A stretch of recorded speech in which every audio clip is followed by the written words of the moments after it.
Hello, ভালো খাবার বলতে আমরা পোলাও আর মুরগির রোস্টই বুঝি। সো আজকে বৃষ্টিতে ভিজে চলে আসলাম মুরগির রোস্ট আর পোলাও খাওয়ার জন্য ঢাকার খিলক্ষেতে হাজী মোবারক বিরিয়ানি হাউজে। এর আগেও আমি অনেকবার এই বিরিয়ানিটা খেয়েছি, খুব ভাল লাগতো। কিন্তু আজকে এত কষ্ট করে বৃষ্টিতে ভিজে খেতে আসার পরও কেন জানি আজকে স্বাদটা বেশি একটা জমলো না। হাফ পোলাও এবং রোস্টের প্রাইস হচ্ছে ১৬০ টাকা।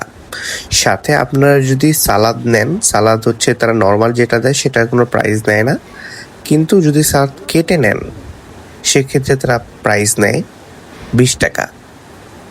ওভারঅল খাবারটা বেশি একটা জমেনি, আগের স্বাদটা আমি পাইনি। আপনারা ট্রাই করে দেখতে পারেন, এখানে আরও অনেক আইটেম পাওয়া যায়, তেহরি, খিচুড়ি, সবগুলো আইটেমই মোটামুটি বেশ ভালো মজাদার এবং খুবই রিজনেবল।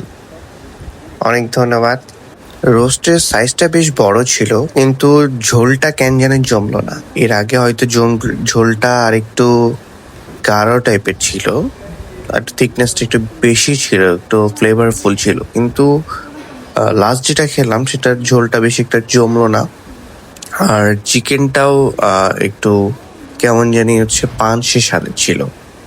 সো সব কিছু মিলিয়ে ওভারঅল আমার কাছে ভালো লাগেনি তেমন একটা, কিন্তু যেহেতু বৃষ্টিতে ভিজে গিয়েছি খেতে হয়েছে। ধন্যবাদ। পরবর্তীতে আবার অন্য কোনো আইটেম নিয়ে অন্য কোনো রেস্টুরেন্ট থেকে ভিডিও করব। ধন্যবাদ। আসসালামু আলাইকুম। আমার চ্যানেলটা সাবস্ক্রাইব করে দেবেন সবাই, লাইক কমেন্ট শেয়ার করবেন। ধন্যবাদ।